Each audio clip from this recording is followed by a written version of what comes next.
Semana passada começamos a série sobre os Atos do Espírito Santo, série baseada no livro de Atos, mais conhecido como Atos dos Apóstolos. E o lema, a mensagem, a passagem bíblica que orienta essa série está em Atos capítulo 1, versículo 8, que está inclusive na nossa transparência. Mas receberão poder quando o Espírito Santo descer sobre vocês e serão minhas testemunhas. Como vimos, a promessa de Jesus é que receberemos poder, mas não é qualquer poder, é o poder de Deus, não é poder humano, poder de Deus. Mas esse poder tem um propósito. Começamos a ver isso domingo passado. Continuaremos vendo isso hoje de forma muito prática. O poder de Deus derramado na sua vida tem o propósito de fazer você testemunhar de quem é Deus para você. Para isso é que existe o poder de Deus, para testemunhar. E aí eu tenho que perguntar para você, se é para isso que serve o poder de Deus, se é para testemunhar, como está o seu testemunho? O que você transmite para as pessoas? Desespero? Angústia? Medo? Pânico? Paz? Quando as pessoas conversam com você, o que elas percebem?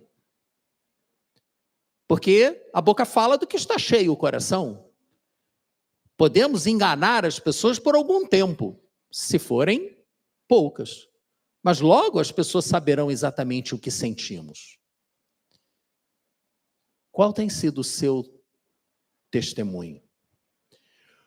Como você tem influenciado as pessoas? De que maneira? De que forma? Visando o quê? Porque quando testemunhamos, nós influenciamos as pessoas. E queremos influenciá-las, sim. Não doutriná-las. Influenciá-las. Para que elas vejam o que estamos vendo. Um exemplo prático. Como o poder de Deus pode ser usado para transformar a vida de uma pessoa e, ao mesmo tempo, servir de chamariz para a apresentação da mensagem do Evangelho, da Palavra de Deus.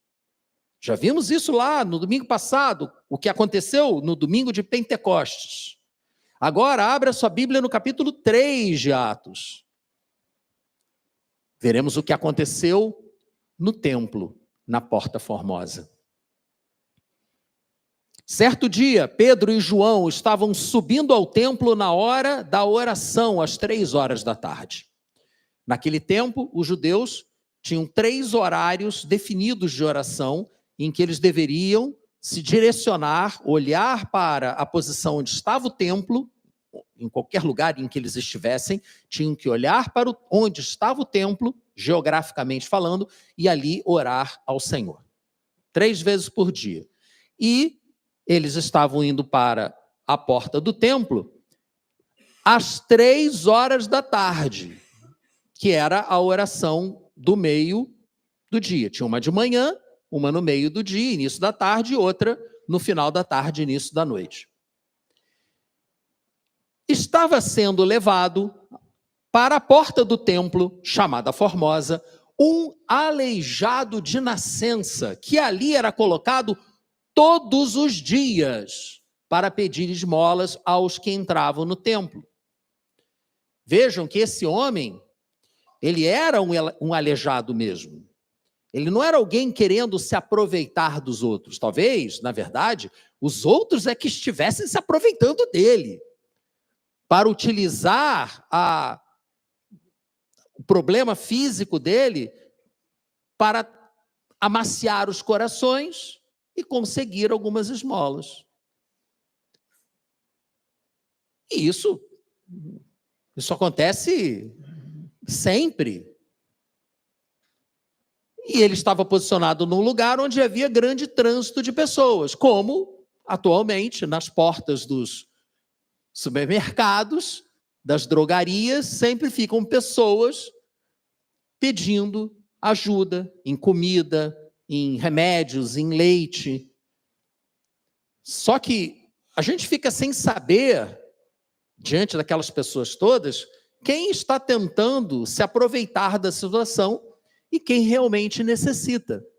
Até para isso, a gente precisa da ajuda do Espírito Santo, para nos dar discernimento e sabedoria como lidar.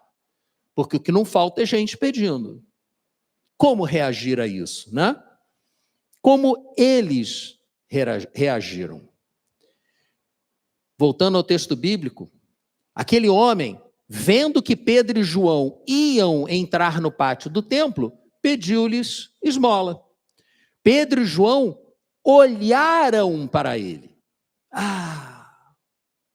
Se você quiser ser um veículo, um instrumento de Deus para abençoar a vida de alguém, o primeiro passo é você olhar para essa pessoa. Como você vai abençoar alguém que você não vê? E o pior é que a gente diz que ama a Deus a quem a gente não vê e não ama as pessoas que estão ao nosso redor que a gente vê.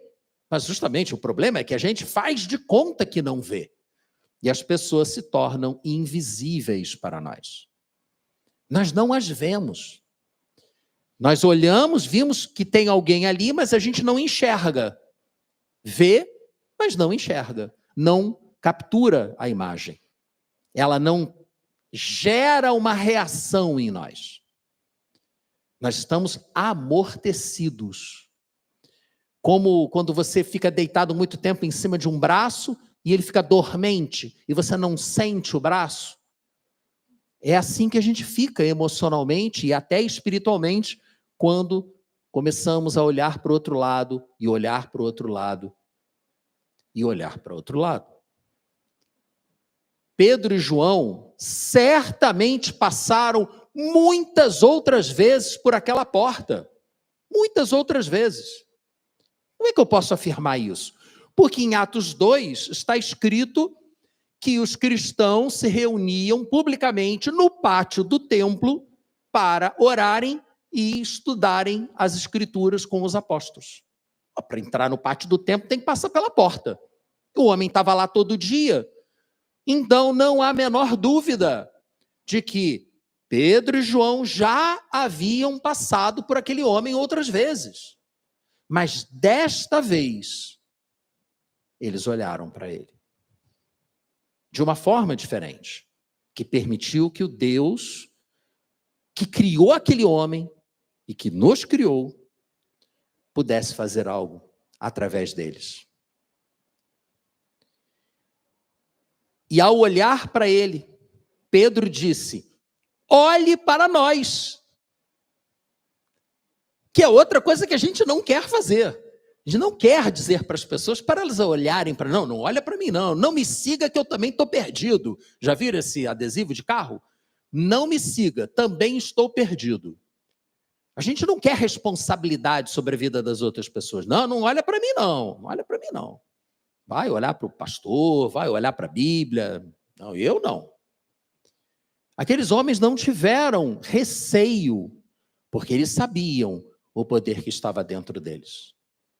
Então eles puderam primeiro olhar para o homem e depois dizer para o homem: olhe para nós. Olhe para nós. E ele olhou com muita atenção, porque esperava receber alguma coisa, perfeitamente natural. E disse então Pedro para ele: o que você está querendo receber, eu não tenho para te dar. Eu não tenho nem ouro e nem prata, mas o que eu tenho, isso eu lhe dou. Em nome de Jesus Cristo Nazareno, ande. E ele não apenas falou isso e saiu andando. Ele falou isso e ele estendeu a mão para ajudar aquele homem a ficar de pé. Porque não adianta você abençoar a pessoa em nome de Jesus e não ir lá e dar a mão para ela. Percebem quantas atitudes práticas a gente consegue perceber, extrair do texto bíblico? Eles olharam, eles falaram com ele, pedindo para que ele olhasse. Eles creram no poder de Deus, eles promulgaram a palavra de Deus, uma palavra de bênção sobre aquele homem e estenderam a mão para ele, numa sequência. E imediatamente os pés e os tornozelos do homem ficaram firmes, e de um salto pôs-se de pé e começou a andar.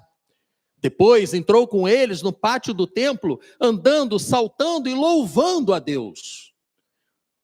Nada como a gratidão, né, meus irmãos? Quando Deus te abençoar, saia por aí saltitando e louvando a Deus. Não esconda a bênção, não. Porque é o Senhor quem te deu, e Ele precisa ser louvado. Quando todo o povo o viu andando e louvando a Deus, reconheceu que era ele o mesmo homem que costumava mendigar, sentado à porta do templo chamada Formosa. Todos ficaram perplexos e muito admirados com o que lhe tinha acontecido. E o que aconteceu aqui? Quem saberia dizer o que aconteceu? Um milagre, a manifestação do poder de Deus. O poder de Deus se manifestou na vida daquele homem. E todos viram.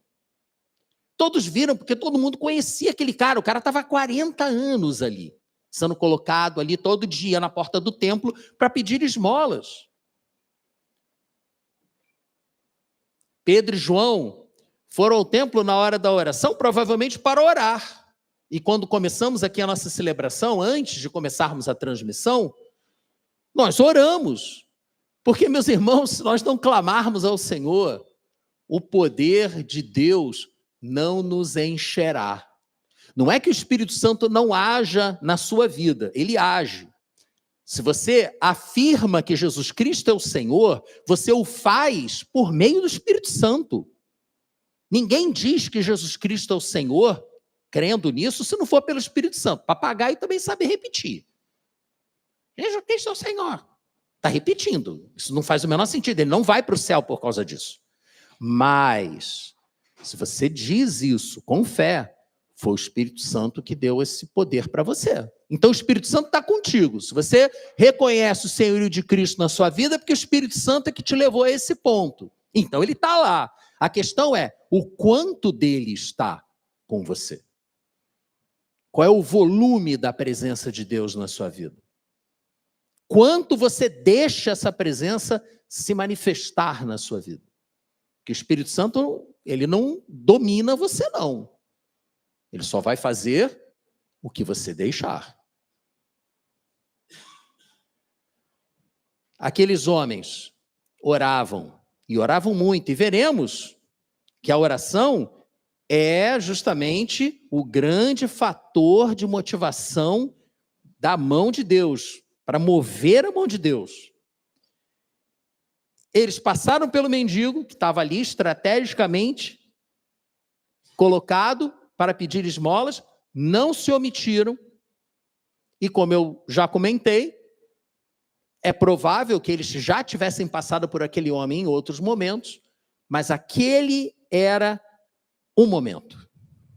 Era naquele momento que eles precisavam enxergar aquele homem, que eles precisavam falar com aquele homem. Deus é muito intencional. E o Espírito Santo, ele inspirou os autores dos textos bíblicos, são vários autores, de forma muito intencional.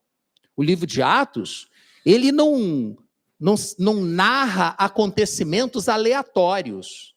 Não. Ele narra acontecimentos muito específicos, porque ali existe uma lição. Ali existe algo a ser aprendido, que não é só a narração do que aconteceu, como um fim em si mesmo, um livro de história. Não, é um manual de como Deus age na vida da igreja, quando ela se coloca à disposição para isso.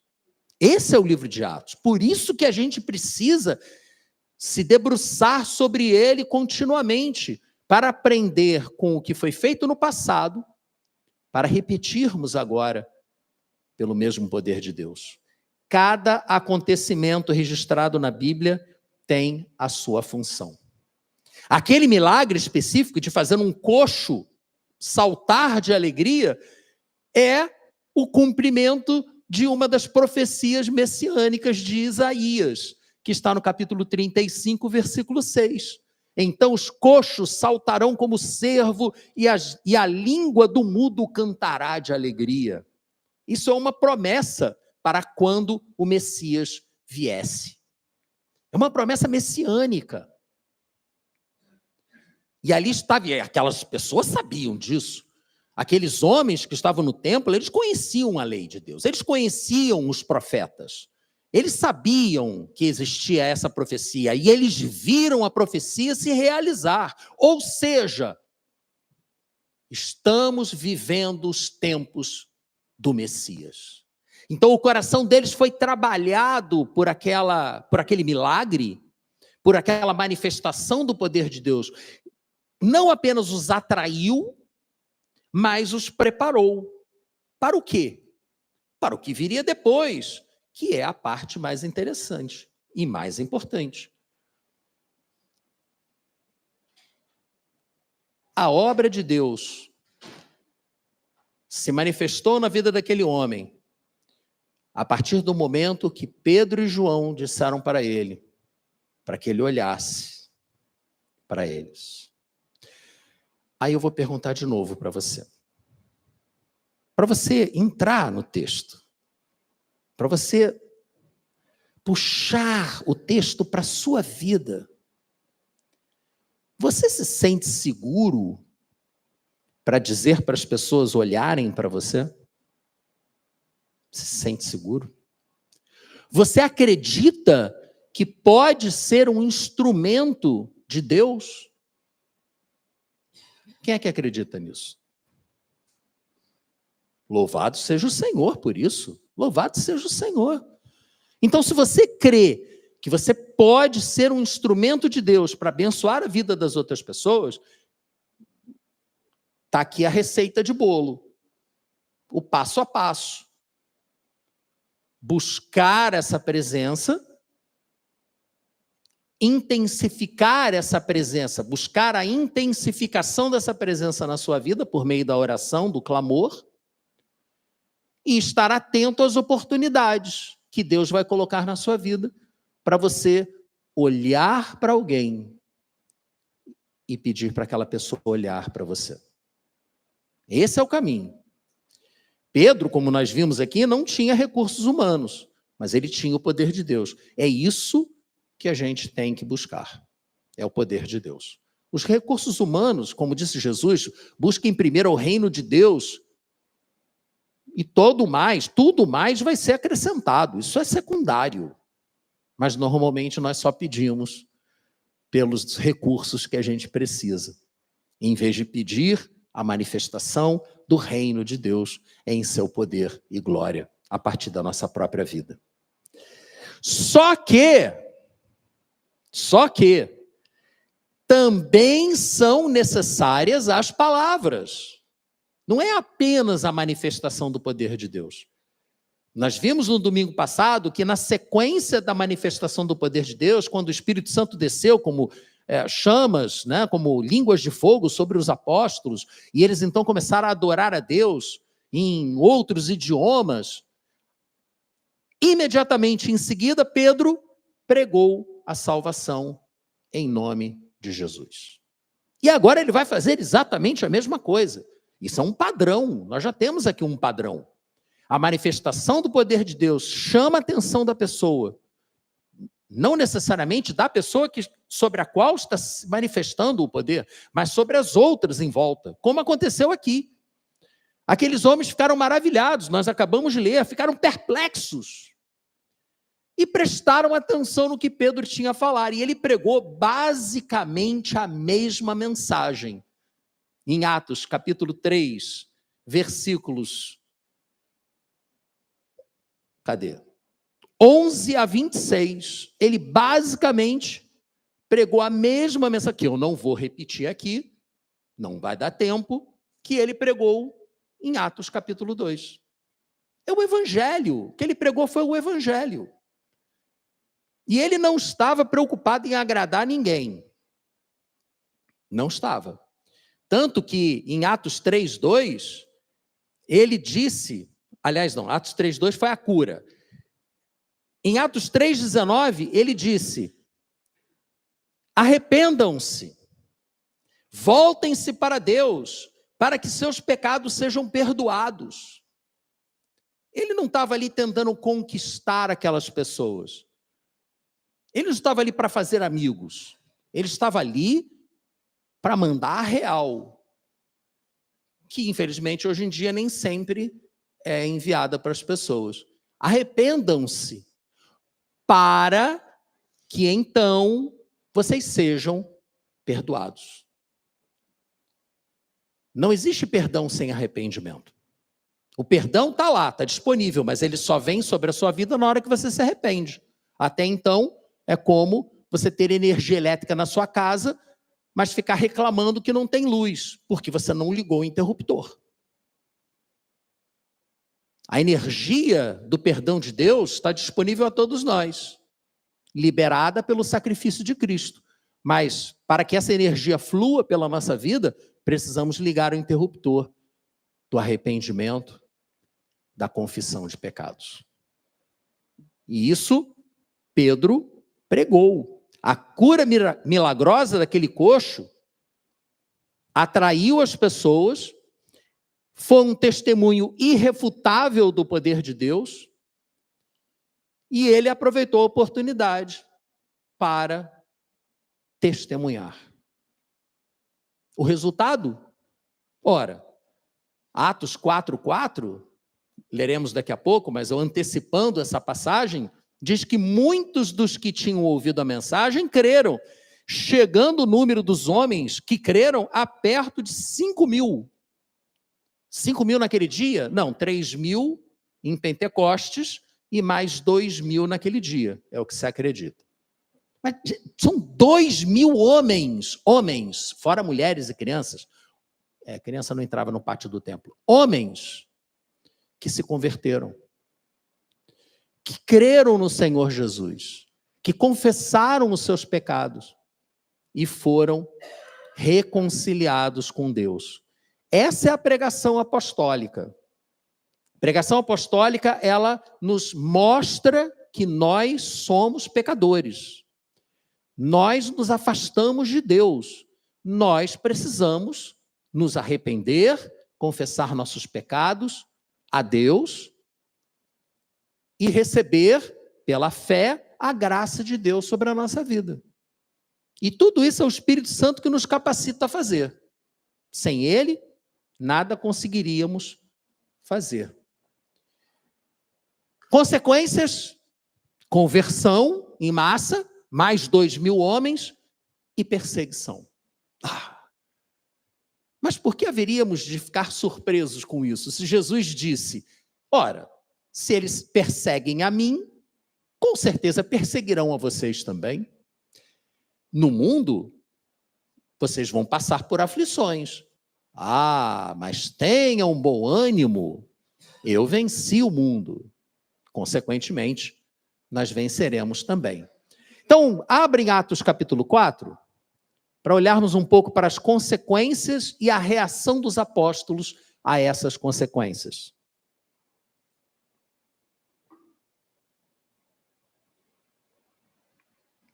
Então Pedro e João falavam ao povo.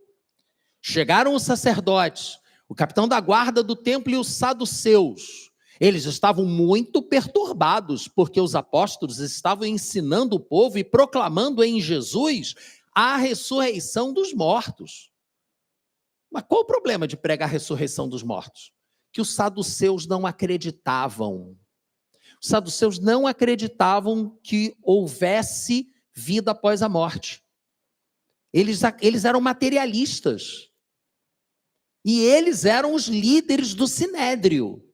Não eram os fariseus, eram os saduceus.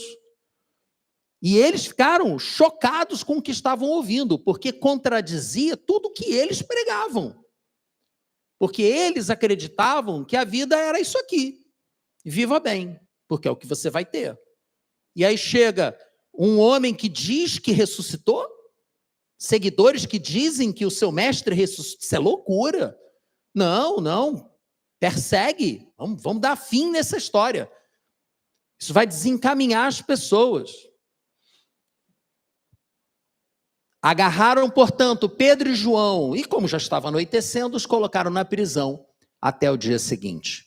Mas muitos dos que tinham ouvido a mensagem, repetindo, 4:4, creram, chegando o número dos homens que creram a perto de 5.000. No dia seguinte, as autoridades, os líderes religiosos, os mestres da lei, reuniram-se em Jerusalém. Estavam ali Anás, o sumo sacerdote, bem como Caifás, João, Alexandre e todos os que eram da família do sumo sacerdote. Era uma patota, né? Tudo em família. Ainda bem que não existe mais nepotismo hoje em dia, né? Nas grandes cortes. Né? Não é, naquela época era assim. Mandaram trazer Pedro e João diante deles e começaram a interrogá-los. Com que poder? Em nome de quem vocês fizeram isso? E então Pedro, cheio do Espírito Santo, como Jesus avisou que aconteceria, vão levar vocês na frente dos poderosos, não tenham medo, o Espírito Santo lhes dirá o que vocês devem transmitir. Ele vai mostrar para vocês. E foi exatamente o que aconteceu. Cheio do Espírito Santo, disse Pedro: autoridades e líderes do povo, visto que somos hoje chamados para prestar contas de um ato de bondade em favor de um aleijado, sendo interrogados acerca de como ele foi curado, saibam os senhores e todo o povo de Israel que por meio do nome de Jesus Cristo, o Nazareno, a quem os senhores crucificaram, mas a quem Deus ressuscitou dos mortos, é que esse homem está aí, curado, diante dos senhores. E ele foi lá e pregou para os caras. Ele pregou para os caras. É como você chegar lá no STF e começar a pregar a palavra de Deus. Foi o que ele fez. A comparação não é descabida, não. Só que ele não parou aí.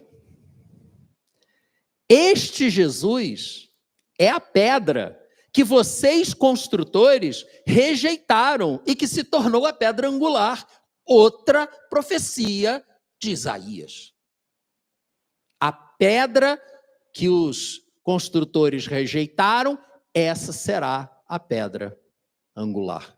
Numa referência ao fato de que o Messias não seria recebido pelos seus parentes, aqueles que eram do povo escolhido e que deveriam imediatamente recebê-lo com grande alegria. A palavra de Deus está muito clara, já se sabia que isso não ia acontecer. E ele vai e lança essa palavra de Isaías nos doutores da lei. E completam a fala deles. Não há salvação em nenhum outro, pois debaixo do céu não há nenhum outro nome dado aos homens pelo qual devamos ser salvos. Vendo a coragem de Pedro e João e percebendo que eram homens comuns e sem instrução, ficaram admirados e reconheceram que eles haviam estado com Jesus. Aqueles homens sem instrução estavam citando as Escrituras de uma forma muito contundente.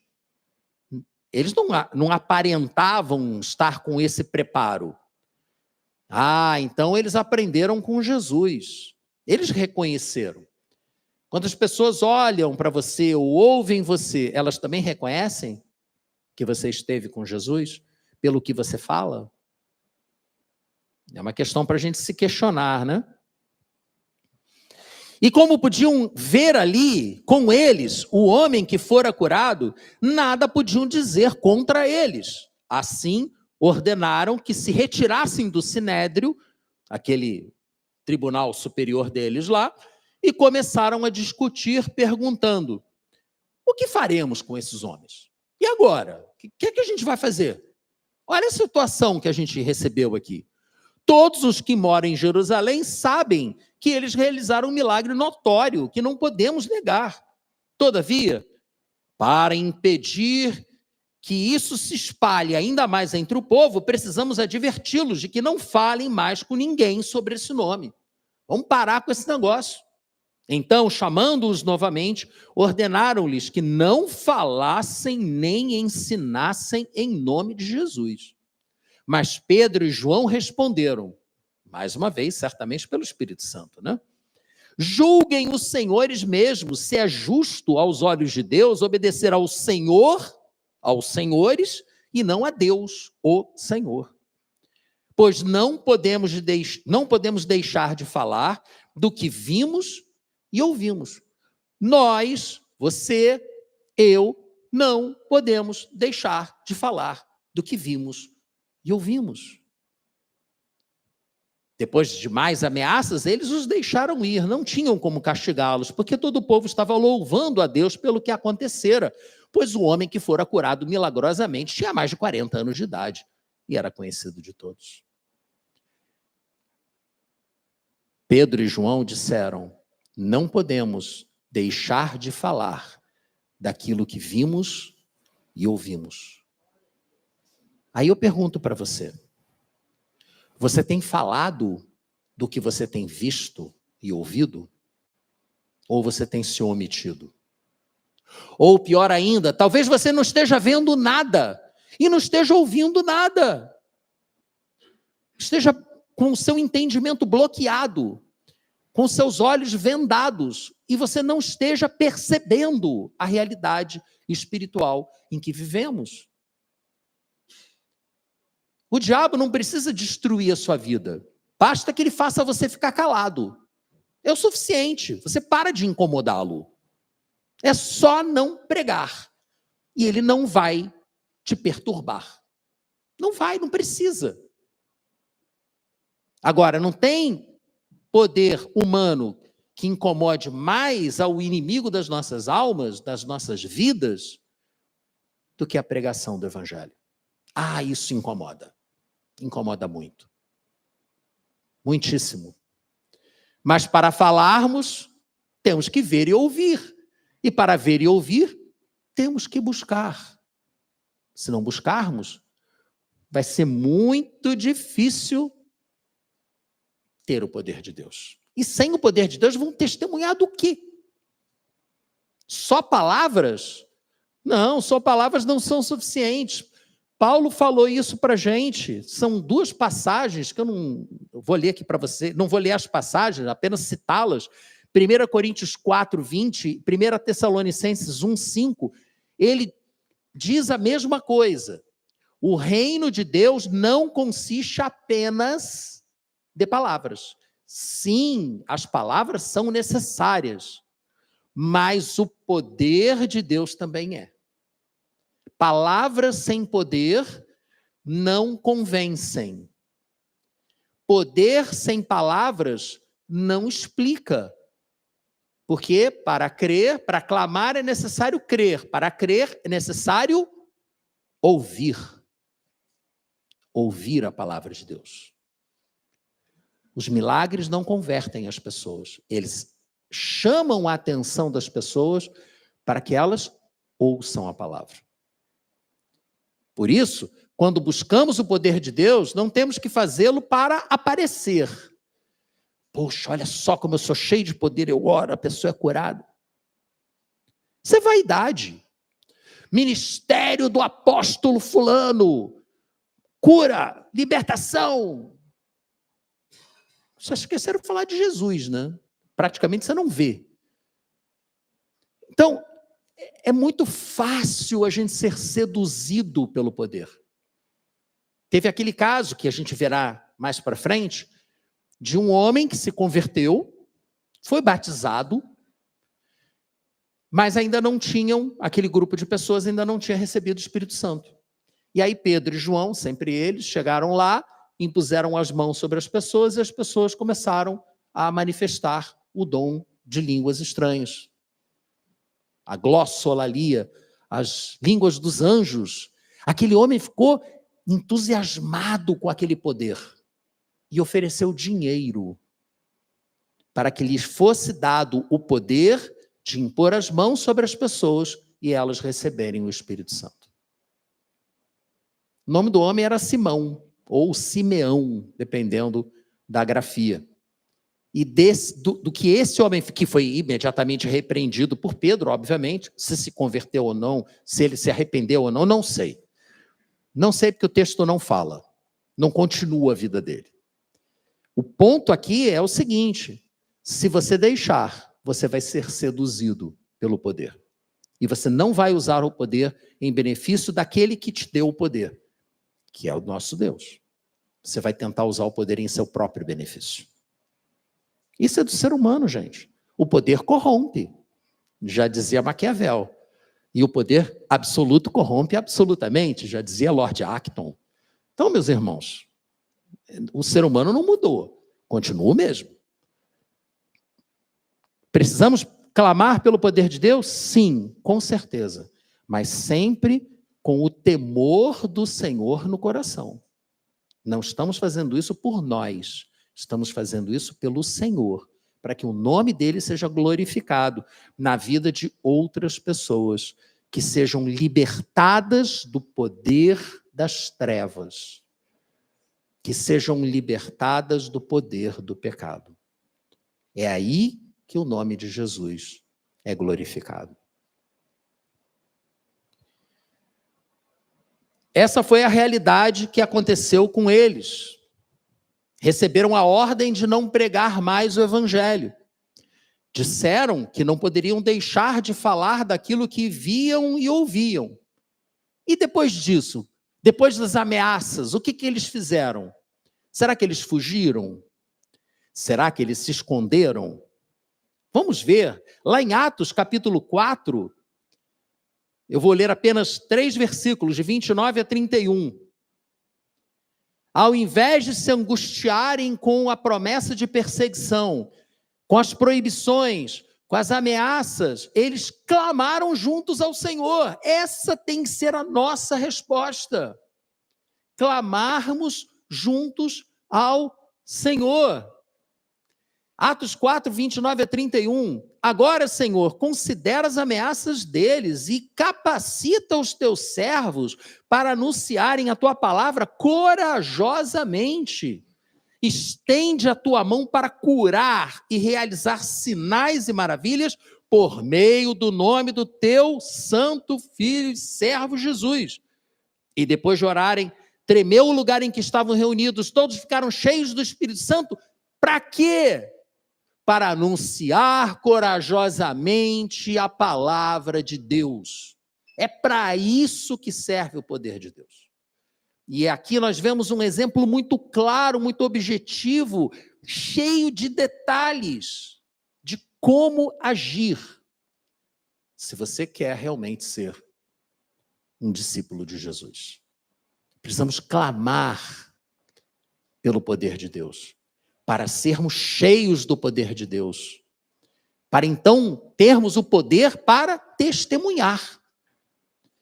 E no testemunho, pregar a salvação por meio da fé na graça de Deus, que se comprova em Jesus Cristo. Essa é a dinâmica.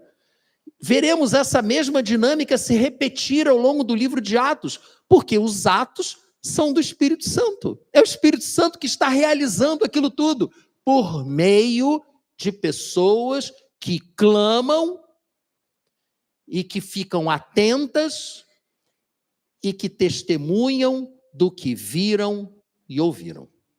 Esse é o caminho. E onde que nós vamos juntos clamar? Na igreja. Aqueles homens foram para onde os seus irmãos estavam, onde a igreja se reunia. Lá, juntos, eles oraram. Por isso que dizer que o cristão não precisa da igreja, que basta a relação dele com Deus, que está tudo bem, isso é heresia. Isso contraria claramente a Bíblia. Assim como não tem brasa, a brasa perde a sua força e apaga se você tira ela do fogo, A mesma coisa acontece com o cristão que é tirado da comunhão do corpo de Cristo. Ele esfria também e acaba se afastando de Deus. Precisamos do corpo de Cristo, até porque é aqui nesse meio que nós vamos começar a praticar a ação do Espírito Santo. Vamos ganhar confiança.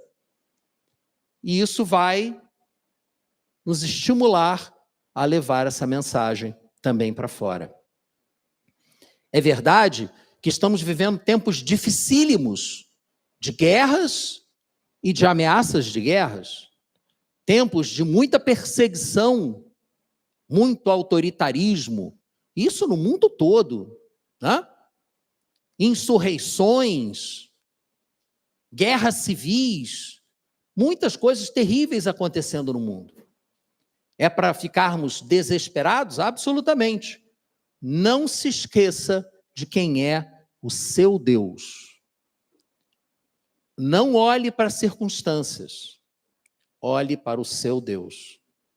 Lembre-se que o seu Deus é o Senhor da história. Ele esteve com a sua criação desde o princípio. E quem estuda história sabe que por várias vezes, praticamente, houve aniquilação total. Não houve porque Deus não deixou. Então Deus não vai deixar que isso aconteça. Confie no Senhor. E se a participação no corpo de Cristo é tão importante, a última pergunta para você. Como é que está a sua participação no corpo de Cristo? Você tem buscado a comunhão com seus irmãos? Você tem buscado clamar junto com seus irmãos? Esses atos do Espírito Santo que estamos vendo, hoje, especificamente, vimos a manifestação do poder de Deus através de um milagre indiscutível, que atraiu muitas pessoas para ouvir a pregação do Evangelho, mas que gerou reações. A resposta dos apóstolos às ameaças, que não se deixaram intimidar e clamaram ao nome do Senhor para que os capacitasse a anunciar corajosamente a palavra de Deus e para que realizassem curas, sinais e maravilhas em nome de Jesus. Essa foi a resposta. Essa precisa ser a sua resposta. Diante de tantas coisas, poxa, eu não consigo guardar nem um terço do que foi falado. É verdade, é comum acontecer isso. Mas a mensagem está gravada. Ela está lá no canal do YouTube. Se você quiser o esboço, eu mando para você. Manda uma mensagem lá para a Orla Sul, eu mando o esboço em PDF para você. É um esboço, né, gente? Não é uma transcrição do que foi falado, mas é um esboço das partes mais importantes. O importante, meus irmãos, é querer. E aí eu pergunto para você, por último, você quer ser capacitado por Deus para pregar, para ser um veículo da manifestação do poder de Deus? Quem quer? Então fique de pé, vamos orar, vamos clamar ao Senhor.